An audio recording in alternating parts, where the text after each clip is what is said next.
ஜெகத்குருவே சரணம். அனந்த பத்மநாப சுவாமிகளே போற்றி, ரங்கநாத பெருமாளே போற்றி, திருப்பதி வெங்கடாஜலபதியே போற்றி. அனைவருக்கும் ஆத்ம வணக்கங்கள். ட்ரெயினில் வந்துட்டே இருக்கும்போது ஒருத்தர் சொன்னார், சார் இந்த மாதிரி ஆன்மீக நிகழ்ச்சிலாம் பண்ணும்போது அந்த முதல்ல அவங்க ஸ்டார்ட் பண்ணுறதுக்கே பார்த்தீங்கன்னா ஒரு 5 நிமிஷம் நிறைய ஸ்லோகத்தை சொல்லிட்டு அதுக்கப்புறம் ஸ்டார்ட் பண்ணுறாங்க. அவர் யாரை சொல்கிறாரு, என்ன சொல்கிறாரா, இல்லை வேற ஒரு ஆன்மீக நிகழ்ச்சி சொல்கிறாரா, இல்லை பொதுவாகவே ஆன்மீக நிகழ்ச்சின்னா ஸ்லோகம்லாம் சொல்லிட்டு ஸ்டார்ட் பண்ணுறாங்களே அதை சொல்கிறாரான்னு தெரியல. அவர் என்கிட்ட சொல்கிறாரு, இது ட்ரெயினில் வரும்போது ஒரு நண்பர் தான் அவர், இந்த மாதிரி ஸ்டார்ட் பண்ணும்போது 5 நிமிஷம் ஸ்லோகமே சொல்லிடுறாங்க, ஏதோ ஒரு இந்த போற்றி இந்த வணக்கம் சொல்லிடுறாங்க. நாங்கள்லாம் ஆஃபீஸில் உட்காந்து சும்மா ஃபைலை பார்த்து டிக் பண்ணி ஒரு இன்ஸ் மட்டும் பார்த்து எடுத்து வைக்கிறோங்க சார். எங்களுக்கு இந்த மாதிரி ஸ்லோகம்லாம் சொல்லிகிட்டே வருதா, எப்போ நாங்கள் உள்ளே போயிட்டு கண்டென்ட் பார்த்து என்னன்னு தெரிஞ்சுக்கிறது அப்படிங்கிற மாதிரி சொல்லிட்டு வந்தார். சரி, யோசிக்க வேண்டிய விஷயம்தான் அது. ஏன்னு கேட்டால் நேரங்கள் கிடைப்பது அப்படிங்கிறது ரொம்ப குறுகிய நேரம் தான் எல்லாருக்குமே. ஸோ அந்த குறுகிய நேரத்தில் ஏதாவது ஒரு இன்ஃபர்மேஷன், ஏதாவது ஒரு கண்டென்ட் வந்து அவங்களுக்குள்ள சொல்லி ஆகணும். நிச்சயமாக நம்மளுடைய அன்பு நெஞ்சங்கள், நம்மளுடைய சகோதரர்கள், சகோதரிகள், நண்பர்கள், நம்ம தளத்தில் இணைந்திருக்கக்கூடிய எல்லாருக்குமே ஆத்மார்த்தமான நன்றிகளும் வணக்கங்களும் கண்டிப்பாக தெரிவித்துக் கொள்கிறோம்.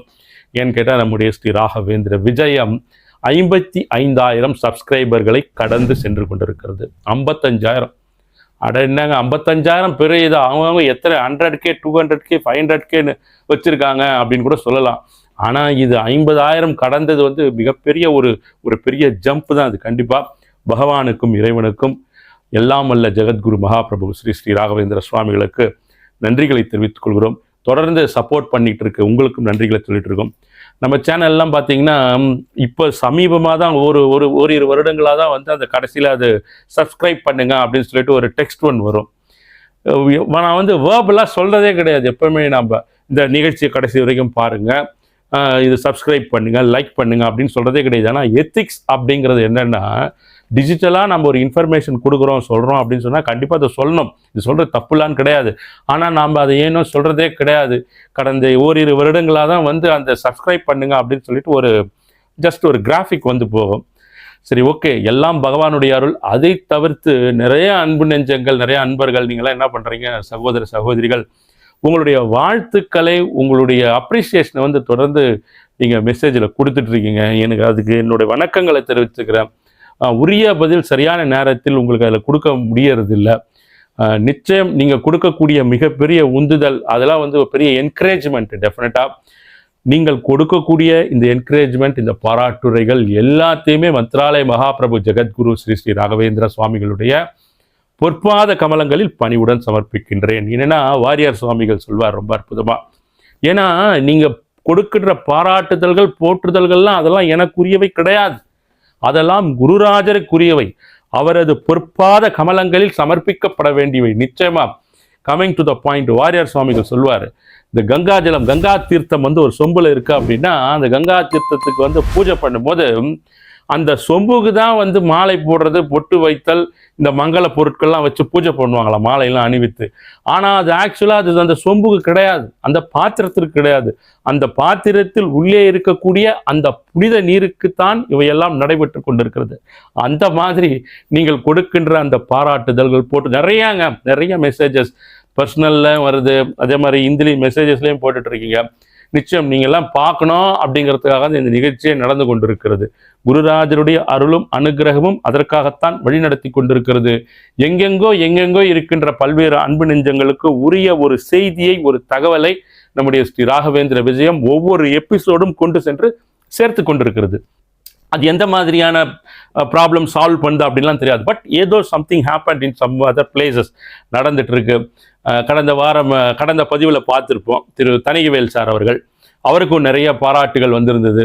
அவர் பகிர்ந்துட்டார். ராயர் வந்து அவருக்கு வந்து மிகப்பெரிய மகிமைகளையும் மகத்துவங்களையும் நடத்துறதுக்கு தொடங்கிட்டார். நிச்சயமா ஒரு நண்பர் ஃபோன் பண்ணார் எனக்கு, திருவிக்கா நகரில் இருக்கக்கூடிய திரு ரமேஷ் சார் அவர்கள்.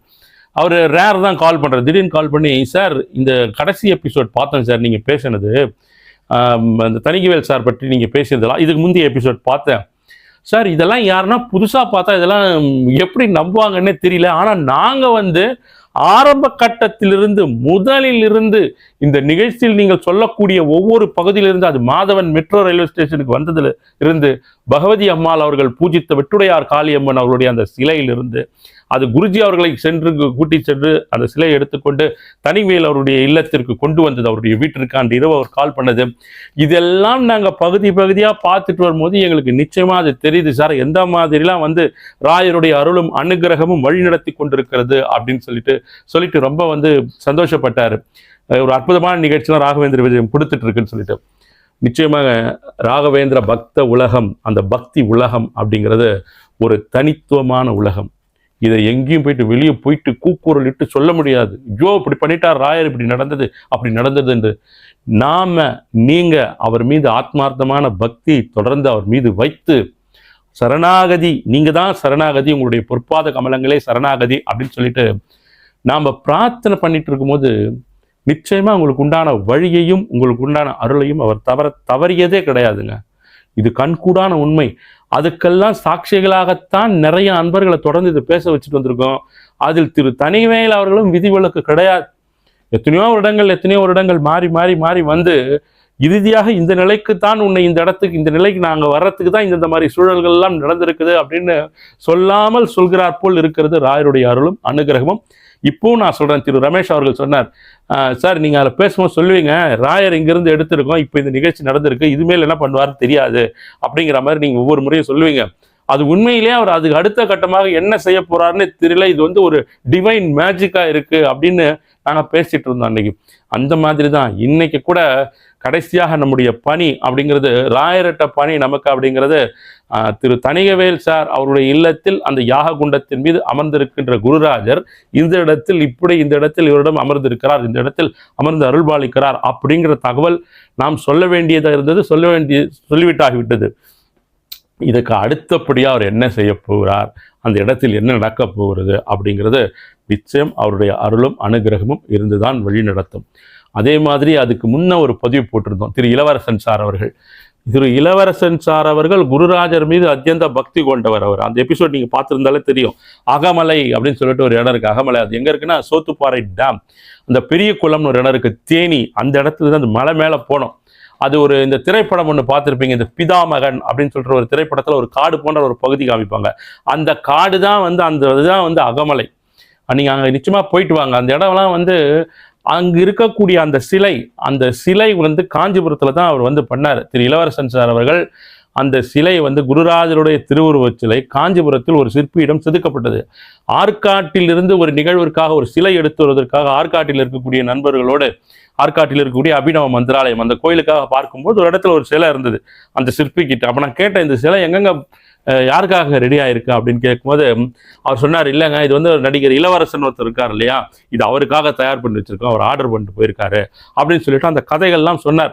ஆனால் அப்போ அந்த ஸ்ரீ ராகவேந்திர விஜயம் நம்முடைய ஜெயா பிளஸ் தொலைக்காட்சியில் வரும்பொழுது அந்த இடத்திற்கு செல்வதற்கோ அது படப்பிடிப்பு நடத்துவதற்கோ நமக்கு வந்து அந்த அருள் வாய்க்கவில்லை. அந்த நேரத்தில் குருராஜரிடமிருந்து அனுமதி நமக்கு கிடைக்கல. ஆனால் அதன் பிறகு திரு இளவரசன் சார் அவருடைய அந்த நட்பு கிடைத்து குருராஜரை போய் பார்க்கும்பொழுது இந்த அகில உலக ஸ்ரீ ராகவேந்திர பக்தி இயக்கம் ஒரு இயக்கம் நம்ம சொல்லியிருக்கோம் இல்லைங்களா, அந்த இயக்கத்தில் இருக்கக்கூடிய அந்த அன்பர்களின் உதவியோட ராயர் வந்து அந்த மலை மேலே இருக்கிறார், எத்தனையோ 1000 அடி உயரத்தில் இருக்கார் அப்படின்னு சொல்லுவார் நம்ம இளவரசன் சார் அவர்கள். அந்த இடத்துக்கு நாம் வெறுங்கையோட போகக்கூடாது, சீர்வரிசைகளோடு நிறைய கொண்டுட்டு போயிட்டு அவருக்கு அதை கொடுத்துட்டு அந்த இடத்துல வச்சுட்டு அவருக்கு நமஸ்காரம் வாங்கிட்டு வரணும் அப்படின்னு சொல்லிட்டு நீங்கள் அந்த படத்தெல்லாம் பார்த்துருப்பீங்க. அதை பார்க்காதவங்க அந்த எபிசோட் பாருங்க. அதில் திரு இளவரசன் சார் அவர்கள் பேசியிருப்பாரு. அந்த சீர்வரிசைகள்லாம் கொண்டு சென்று இருப்போம். இதை கூட எடுக்கிறதுக்கு கூட கிட்டத்தட்ட ஒரு 1.5 வருடங்களாக அவருக்கு நேரம் சரியாக இருக்கும்போது எனக்கு நேரம் இருக்காது. அவர் வாங்கன்னு சொல்லுவார், அந்த நேரத்தில் போக முடியாது. இப்போ நான் இன்னைக்கு வரேன்னு சொல்லும்போது அவரால் பார்க்க முடியாது. அதற்கு கால நேரம்னு ஒன்று வரல இல்லைங்களா, அந்த கால நேரம்ன்றது எப்போதான் வாய்த்தது. திடீர்னு ஒரு நாள் நான் சொன்னேன், சார் வந்து உங்களுக்கு படப்பிடிப்பு பண்ணணும் நம்ம ராகவேந்திர விஜயத்துக்கு நீங்கள் பேசணும் அப்படின்னு சொல்லும்போது, சார் நீங்கள் வாங்க அப்படின்னு சொல்லிட்டு நான் ஒரு 2 நாள் நான் எந்த இடத்துல இருக்கேன் சொல்கிறேன்னு சொல்லிட்டு இந்த சன் டிவிக்காக அவர் ஒரு தொலைக்காட்சி தொடர் நடித்து கொண்டிருக்கிறார். மருமகள் ஏதோ ஒரு சீரியல் சொல்லிட்டு இருந்தார். அந்த சீரியலோட படப்பிடிப்பு ஒரு இடத்துல நடக்குது, நீங்கள் அங்கே வாங்க அப்படின்னு சொல்லிட்டு அந்த சானிட்டோரியம் பக்கத்தில், தாம்பரம் பக்கத்தில், அங்கே போயிட்டு அந்த இடத்துல அவர் அதற்காக நேரம் ஒதுக்கி குருராஜரை பற்றி ரொம்ப அற்புதமாக பேசினார். நாம் போன எபிசோடில் ஒன்று சொன்னேங்க, அதாவது சேற்றில்தான் செந்தாமரை மலரும் அப்படின்னு சொன்னோம். அந்த மண்ணோட தன்மை சேராக இருக்கும்போது தான் அதில் வந்து செந்தாமரை என்ற அழகான மலர் பூக்கும். அது சேரெல்லாம் இருக்கக்கூடாது, சும்மா அற்புதமான மண்ணாக இருக்க வேண்டும். ஒரு மினரல் வாட்டர் மிக்ஸ் பண்ண ஒரு அற்புதமான மண்ணாக இருக்கணும், இல்லை வேற ஏதோ ஐஃபையாக இருக்கணும் அப்படின்னா அந்த இடத்துல நிச்சயமாக செந்தாமரை முளைக்குமானா நிச்சயமாக வளராது.